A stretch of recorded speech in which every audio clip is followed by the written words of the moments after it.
दोस्तों, आज मैं आपको एक ऐसी कहानी सुनाता हूँ। कहानी मेरी सारी जीवन से जुड़ी हुई होती है, किसी न किसी की। ये शायद मेरी जीवन से जुड़ी हुई कहानी है। बचपन में 6 भाई बहन, माँ बाप बहुत गरीब, परदेश कमाने आए थे और परदेश में ही रह गए। ये मैं बात बता रहा हूं आपको 65 साल पहले की। तब कुछ नहीं था। पिताजी जैसे तैसे शहर आए थे, फिर मेरी माताजी भी आ गई। हर जगह धक्के उनके नसीब में लिखे थे, कहीं वो कामयाब नहीं हुए। और फिर एक दिन अचानक वो बीमार हुए।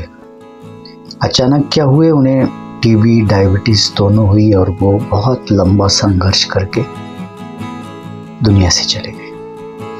जब वो चले गए तब शायद मैं 9 साल का था। मैं बड़ा लड़का, मेरी 2 बड़ी बहनें।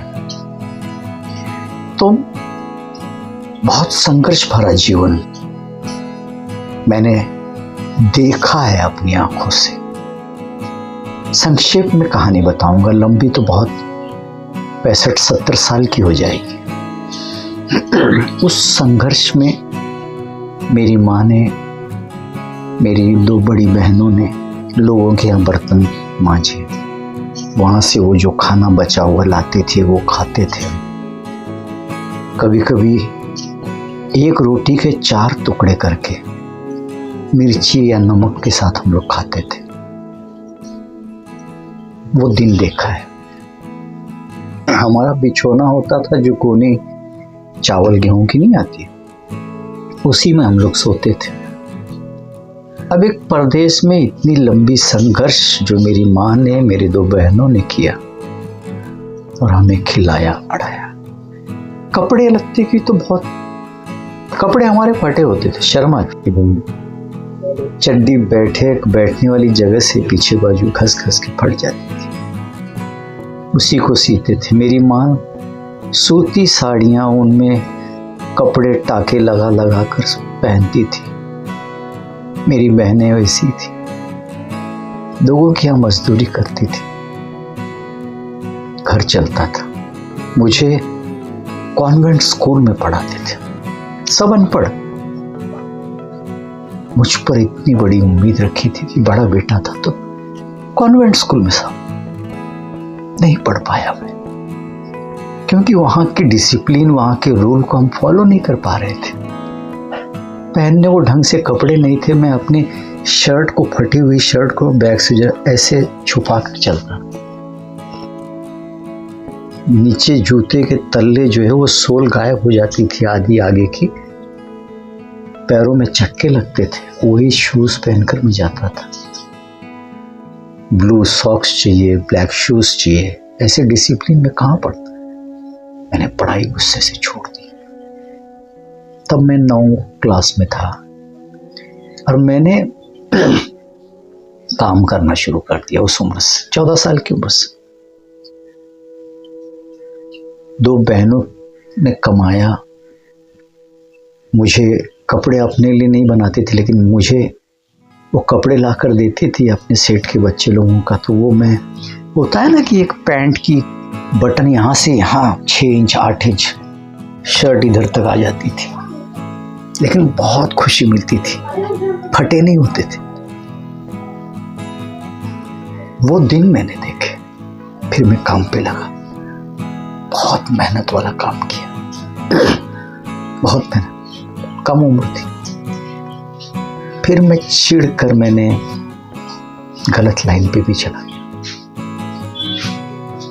किसी की मैं सुनता नहीं था, चिढ़ गया था अपनी जिंदगी से। कुछ पल, कुछ दौर मेरा ऐसा भी गया। मैंने हर धंधे किए, लेकिन भटका नहीं, क्योंकि मैंने गरीबी के वो दौर देखे थे। मैं उससे चिढ़ा था। मैंने मेरे माँ का प्यार, अपनी बहनों का प्यार मैं आज भी नहीं भूला। अपने हिस्से की वो जो रोटी का चौथाई हिस्सा आता था उसमें से भी मुझे देती थी। कैसे भूल सकता हूँ उस माँ को, उन बहनों को। उन्हीं से पला बड़ा मैं भी नाकामयाब रहा हर जगह, जितने धंधे किए कामयाब नहीं रहा। फिर मेरी माँ ने कहा कि बेटा जितनी मिलती है उसी में संतोष करो। मैंने राजनीति की। राजनीति में मेरे साथ के जो लोग थे आज टॉप पर हैं। कुछ लोग टॉप के सेठ हैं, 1 नंबर के, पर अपने नसीब में नहीं था। मेरी माँ बोलती थी हराम का एक टमाटर भी मेरे घर पर नहीं आना चाहिए। ये सीख थी मेरी माँ की। तो मैंने एक दिन सोचा कि राजनीति मेरे लिए नहीं है, क्योंकि वहाँ चोरी के अलावा कुछ होता नहीं है। और मेरी माँ का कहना था कि ये हराम की चीज़ घर में नहीं आनी चाहिए। मैंने छोड़ दी। फिर मैंने जॉब की, एक फैक्ट्री में जॉब की। पढ़ा लिखा था नहीं, ठीक ठाक चला। शादी की तो बीवी आई। मुझे रात को 12 बजते थे घर आने के लिए, पहले जब शादी के पहले। फिर शादी हुआ, थोड़ा कंट्रोल में, समय से घर आना, समय से जाना, सारी दुनियादारी मैंने छोड़ दी। मैंने कहा अब नहीं, बस सब देख चुका था। फिर मेरे 2 बेटे हुए।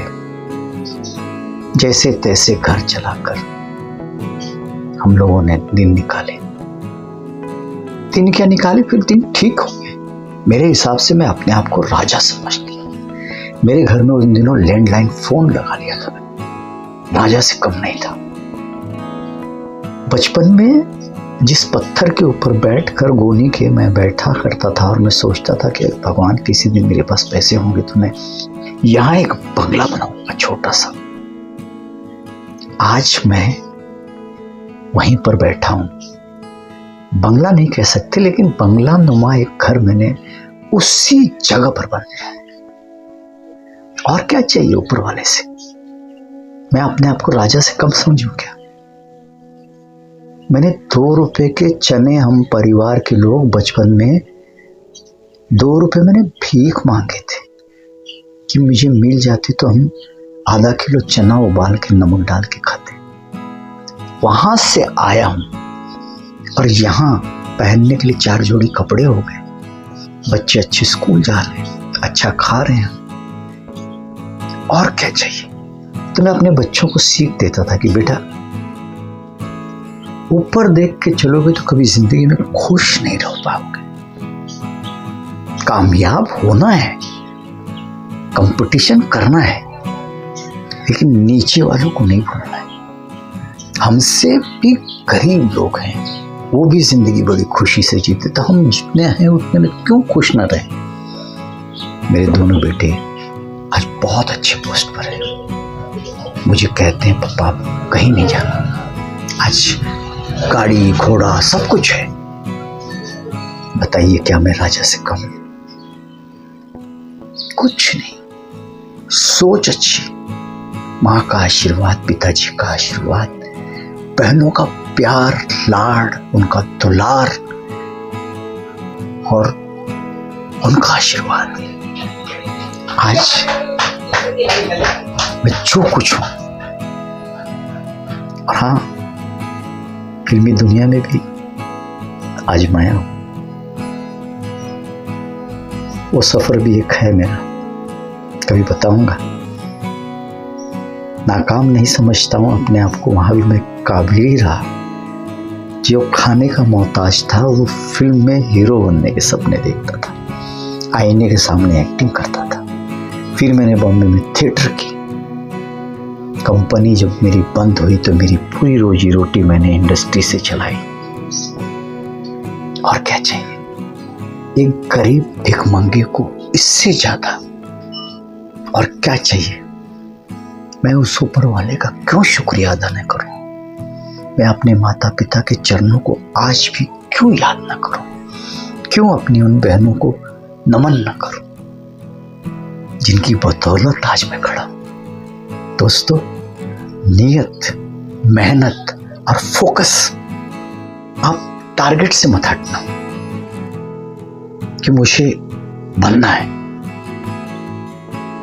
इसमें रखना।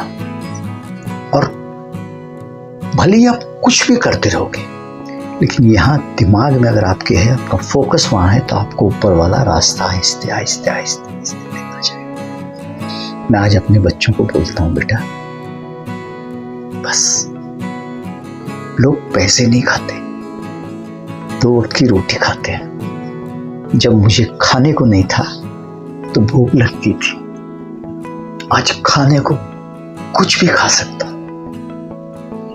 डॉक्टर ने मना किया है, दिन में 1 टाइम 1 रोटी खाता हूं, रात को खाना ही नहीं खाता, भूख नहीं लगती। ये मेरी जूनी है। देखो उस बच्चे को जो खाने के लिए तरस गया था, आज खाना है, खा नहीं सकता। इससे अगर आप कुछ सीख ले सकते हो तो ये मेरी जीवनी की शॉर्टकट मैंने बताई है। आज मेरे 2 बेटे हैं, 2 पोते हैं, 2 बहुएं हैं, बहुत अच्छी। मैं ये सोचता हूं कि मैंने तो कोई पुण्य नहीं किया होगा, मेरे पितरों का, मेरे पूर्वजों का या मेरे कुल देवताओं का कोई आशीर्वाद रहा होगा कि मुझे ऐसा परिवार मेरा बन। लोग बोलते हैं जोरू का गुलाम मत बनो, लेकिन मैं कहता हूं जोरू का गुलाम बन के देखो, वही तो जीवन को बनाती है। वरना मैं शराब के नशे में धुत रहने वाला, रात को 12-1 बजे घर पे आने वाला, आज आपके सामने बैठा हूं। किसकी देन? ऐसे लोगों को जोरू का गुलाम बनना चाहिए, नहीं बनते तो खत्म हो जाता है। ये मेरा तजुर्बा है, मैं आपके साथ शेयर कर लूं। लोग बोलते हैं जोरू का गुलाम मत बनो, लेकिन मैं कहता हूं